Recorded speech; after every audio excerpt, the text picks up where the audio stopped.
बोलूं खोल दूं सबकी पोल, ये पैसा बोलता है, ये पैसा बोलता है।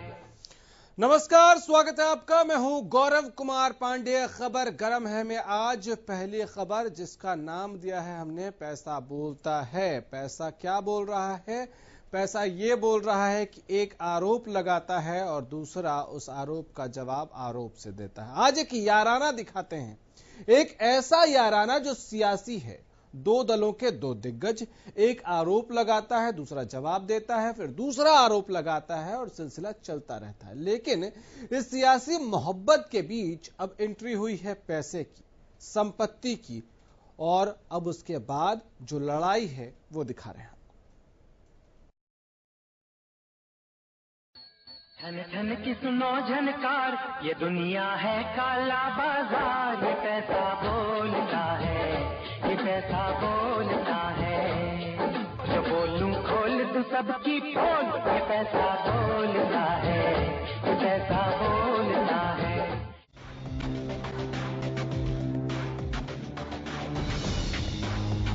पैसा बोलता है, बिल्कुल बोलता है, लेकिन उसकी आवाज अक्सर चुनावी सीजन में ज्यादा सुनाई देती। ऐसे में आपको एक गाना सुनाने का मन कर रहा है, सुनिए। ठन ठन की सुनो झनकार, ये दुनिया है काला बाजार, ये पैसा बोलता है, ये पैसा बोलता है। जो बोलूं खोल दूं सबकी पोल, ये पैसा बोलता है। 1989 में फिल्म आई थी काला बाजार, उसमें ये गाना था। खैर, ये गाना सुनाना जरूरी इसलिए था क्योंकि चुनाव चल रहे हैं और पैसे और संपत्ति को लेकर विवाद भी। सूबे का सीएम सिसकते सिस्टम का दर्द बयां कर रहे हैं। कहते हैं 5 साल में सांसद की संपत्ति 6.5 करोड़ से 35 करोड़ कैसे हो गई। नरेंद्र हुड्डा, जिसकी 2009 में जब लोकसभा का चुनाव लड़ा, उन्होंने अपना एफिडेविट दिया कि मेरी संपत्ति 6.5 करोड़ है, 6.5 करोड़। हाँ, और अभी 2014 में जो उन्होंने फार्म भरा, उस समय उन्होंने उस संपत्ति को 35.5 करोड़ रुपया दिखाया। 6 गुना संपत्ति 5 साल में, जबकि कोई अलग से बिजनेस उन्होंने नहीं दिखाया, कोई मैं बिजनेस करता हूँ। ये पैसा कहाँ से आया है? सवाल तो सही पूछा सर आपने। जनता के मन में भी ये सवाल उठते हैं। वैसे बात सिर्फ सवाल पूछने तक रुकी नहीं, सवाल के साथ सौगात में तारीफ के मेडल भी दे दिए सीएम ने और तारीफ में कसीदे भी गढ़े गए। ये डकैती है, ये चोरी की है उन्होंने। ये एक प्रकार के जनता की अमानत में खमानत करने वाले कांग्रेस के लोग हैं। सीएम ने तारीफ की तो थैंक यू सर बोलना तो बनता है। वैसे आपको एक नियम बता देते हैं, सियासत में आरोप के बदले जवाब नहीं दिया जाता। आरोप के बदले या तो आरोप या नसीहत दी जाती है। पहली बात तो उन्होंने गलत आंकड़े दिए हैं, गलत ही आंकड़े दिए हैं। वो एफिडेविट तो इलेक्शन कमीशन में, उससे लेके आप उनको आंकड़े देने चाहिए। मगर बहरहाल मैं समझता हूं कि 5 साल के बाद भी केवल हुड्डा साहब और मेरे पे निशाना साध के मुख्यमंत्री जी अगर वोट मांग रहे हैं तो उनको आत्ममंथन करना चाहिए, अपने काम बताएं। 5 साल में क्या काम किया, वो काम बताएं। वैसे ये प्यार, ये याराना दोनों के बीच नया नहीं है। दोनों एक दूसरे को अक्सर पब्लिकली सबके सामने याद करते रहते हैं। यहाँ का जो प्राइवेट लिमिटेड कंपनी का जो बच्चा है, 15 साल हो गए उसको बनते हुए। जब वो पहली बार बना था तो उससे पहले उसका बापू लोकसभा का मेंबर था, और बाद में 2 बार बना तो उसका बापू मुख्यमंत्री था। लेकिन इस बार न बापू लोकसभा का मेंबर है, न बापू मुख्यमंत्री है। इस बार आप जनता के हाथ में सब कुछ है मित्रों। गठबंधन कौन बनाते हैं? ये जो हताश लोग होते हैं वो गठबंधन बनाते हैं। जो डरते हैं नरेंद्र मोदी जी से, उनके व्यक्तित्व से, उनके नेतृत्व से लोग डर रहे हैं, भारतीय जनता पार्टी से डर रहे हैं। इसलिए मित्रों, इन गठबंधनों के भविष्य चक्कर में मत आना, इनका कोई भविष्य नहीं है। ये तो जैसे होता ना, कहीं की ईंट कहीं का रोड़ा, भानुमती का कुनबा जोड़ा। जगह से आ रहे हैं बीजेपी वाले, ये जो खट्टर पट्टर जहाँ से ही आ रहे हैं, इनको जिस जहाँ से आए हैं, हमने नहीं पता कहाँ से आए हैं, बोला भाई गुजरात से आए हैं कि कहाँ से आए, मगर जिस जगह से इनकी संस्कृति हमारी संस्कृति में मेल दिखाओगी और ना खा सकती ना खाने लग रही, जहां से आए हैं वहीं पे जाके वहीं छोड़ के आऊंगे भाई, उस बिल में बांट के आऊंगा और बिल के आगे 8 भी लगा के आऊंगे भाई, ताकि ये हरियाणा में दोबारा ना आ पाए। खैर खट्टर साहब, आप तो चौकीदार हैं, इतना वक्त कैसे लग गया? 2009 से 2014 तक चोरी हुई, 2014 से आपकी पार्टी सत्ता में है, पता नहीं लगा पाए क्या? लगता है चौकीदार सो रहे थे। मिलता है उसी को वोट, दिखाए जो वोटर को नोट, ये पैसा बोलता है, ये पैसा बोलता है। अब पता तो खैर आपने लगा लिया, जांच क्यों नहीं करवाते? क्या ये काम चौकीदार का नहीं है?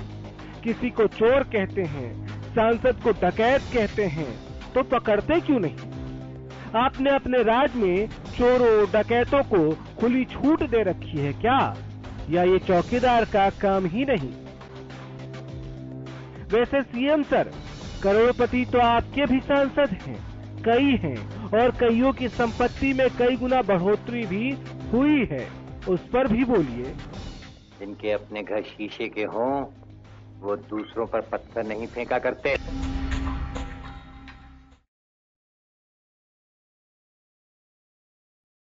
आरोप लगाना क्या आसान होना चाहिए सियासत में, या जवाबदेही भी तय होनी चाहिए? सूबे का मुखिया खुद अगर किसी के ऊपर यह आरोप लगाए कि वो चोर है, डकैत है, और चोरी और डकैती से उसने संपत्ति अर्जित की है, तो क्या सूबे के मुखिया का ये काम नहीं है कि वो आए और इस बात का पता लगाए कि ये कैसे हो गया कि कई गुना बढ़ गई संपत्ति 5 साल में? और अगर आप सिर्फ इसको चुनाव में भुनाना चाहते हैं तो जनता आपसे पूछेगी कि आप चौकीदार हैं तो जांच क्यों नहीं करवाते हैं? आप चौकीदार हैं तो चोरी का पता लगाने में, डकैती का पता लगाने में इतना वक्त क्यों लग गया? खैर, सियासत इसे ही कहते हैं। अपने दामन पर दाग ब्यूटी स्पॉट लगते हैं और दूसरों के दामन के दाग दागदार दिखाते हैं। आपको बताते हैं कि किस सांसद के पास कितना पैसा है, यह आपके लिए जानना जरूरी है। आप देखिए और अंदाजा लगाइए। करोड़पति सांसद कौन कौन से हैं? अश्विनी चोपड़ा हैं, दुष्यंत चौटाला हिसार से हैं, 36.13 करोड़ रुपए इनके पास। दीपेंद्र हुड्डा रोहतक से 35.87 करोड़। ये करोड़पति सांसदों की सूची है, इसमें 9 सांसद तो करोड़पति हैं। कृष्णपाल गुज्जर फरीदाबाद से हैं और इनके बारे में आजकल एक वीडियो वायरल है कि इनके पास बेनामी संपत्तियां भी बहुत हैं। इंद्रजीत सिंह, इनके संपत्ति में भी कई गुना इजाफे की खबर है। रमेश कौशिक साहब सोनीपत से सांसद हैं। राजकुमार सैनी बागी हो गए बीजेपी से, इनके पास भी पैसे की कमी नहीं है। धर्मवीर भिवानी से हैं 5 करोड़। रतनलाल कटारिया 4.21 करोड़। चरणजीत सिंह सिरसा से ये एकमात्र सांसद जो करोड़पति नहीं है। हालांकि इन सब के बीच आपको यह भी जान लेना चाहिए कि आरोप तो ये भी लगते रहते हैं कि ये जो सांसद, विधायक, नेता हैं, ये जो अपनी संपत्ति का ब्यौरा देते हैं, दरअसल उसमें भी घालमेल होता है। हालांकि अगर देश में आयकर विभाग और बाकी विभाग इतने ही काम के हैं और इतने ही सचेत हैं तो ये होना नहीं चाहिए, लेकिन आरोप लगते रहते हैं कि ये जो सांसद हैं, विधायक हैं, मंत्री हैं, इन सब में से कईयों पर यह आरोप आपने सुना है कि इनके पास बेनामी संपत्तियां भी होती हैं। खैर,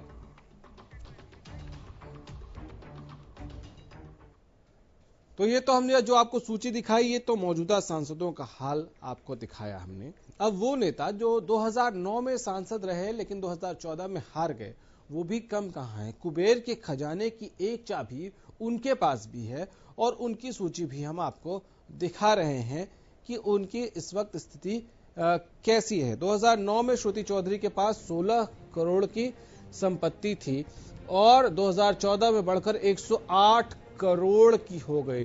16 करोड़ से 108 करोड़, आप समझ लीजिए। नवीन जिंदल 2009 में 131 करोड़ की संपत्ति इन्होंने दिखाई और 2014 में 308 करोड़ रुपए की हो गई। अशोक तंवर हार गए थे 2009 के बाद 2014 में। 9 में 2 करोड़ थी और 2014 में बढ़कर 7 करोड़ हो गई। ये 2 करोड़ से 7 करोड़ कैसे हो गए, बड़ा सवाल है। कुलदीप बिश्नोई 2011 के उपचुनाव में 48 करोड़ की संपत्ति थी इनके पास और बढ़कर 2014 में 78 करोड़ रुपए हो गई। तो आप अंदाजा लगाइए कि कुबेर की संपत्ति की चाबी क्या इनके पास भी नहीं है। किस तेजी से इनका ग्राफ बढ़ा है। 16 करोड़ से 5 साल में 108 करोड़ की संपत्ति हो जाती है और 2009 में संपत्ति 131 करोड़ से नवीन जिंदल की 308 करोड़ की संपत्ति हो गई। आगे बढ़ेंगे तो अगला नाम आएगा अशोक तंवर का। 2009 में जीते थे 2 करोड़ रुपए की संपत्ति और बढ़कर 2014 में 7 करोड़ की हो गई। इसी तरह कुलदीप बिश्नोई का भी इसमें नाम आता है जो 2011 के उपचुनाव में 48 करोड़ की संपत्ति थी इनके पास और 2014 में 78 करोड़ की संपत्ति इनके पास हो गई।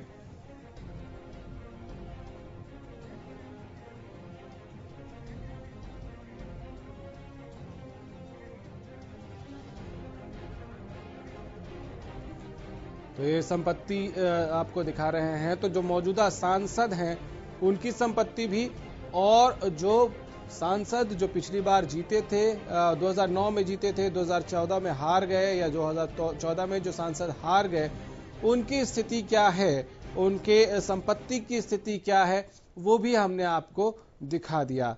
लेकिन जब पैसा बोलता है, मुख्यमंत्री साहब ये कह रहे हैं, उनके कान में आवाज पहुंच गई कि चोरी डकैती से पैसा अर्जित किया गया है, तो मुख्यमंत्री साहब आपके साथ आपके पैकेज के आखिर में हमने ये भी सुनाया आपको, एक फिल्म का डायलॉग था जिसमें ये कहा गया था जिसके अपने घर शीशे के हों वो दूसरों के घरों में पत्थर नहीं उछालते। खैर, एक छोटा सा ब्रेक लेंगे। ब्रेक से जब लौटेंगे तो एक अजीबोगरीब बयान आपको सुनवाएंगे। एक अजीबोगरीब बयान इसलिए कह रहे हैं कि यह बयान है खुद प्रधानमंत्री नरेंद्र मोदी का और उसके साथ आप ये जो देख रहे हैं वोट के लिए कुछ भी, या आपको भी शायद लगेगा इस बयान को सुनने के बाद कि वोट के लिए क्या कुछ भी बोल जाएंगे देश के नेता। एक छोटा सा ब्रेक।